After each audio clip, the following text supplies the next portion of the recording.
Bro మన deputy CM Kalyan గారి పాలన ఎలా అనిపిస్తుంది? బాగానే ఉంది కదా. ఇప్పుడు మంచి చేస్తున్నాడు, ప్రజలకి మంచి చేస్తున్నాడు. అండ్ అలాగే మన నారా లోకేష్ గారు రెడ్ బుక్ ఓపెన్ చేసేసి మన అందరి జీవిత చరిత్రని బయట తీసి ఏంటంటే ఎవరెవరు ఏం చేశారో వాళ్ళని కూడా వదలకూడదు కదా, వాళ్ళని వదలట్లేదు. అండ్ పవన్ కళ్యాణ్ గారు ఇప్పుడు మంచి మంచి పనులు చేస్తున్నారు. మంచిగా సినిమా కూడా రిలీజ్ ఉంది.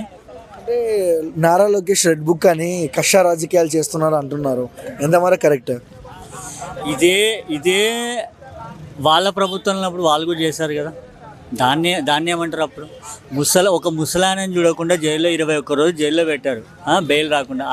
దాన్ని ఎవరు ఏమంటారు అప్పుడు? అంటే వాళ్ళు మనుషులు కదా, వీళ్ళు జైల్లో పడేసరికి వీళ్ళు మనుషులు అయిపోయారా? అంటే ఆయన చంద్రబాబు నాయుడు మనిషి కాదా? ఆయన ఏజ్ కన్నా రెస్పెక్ట్ ఇవ్వాలి కదా.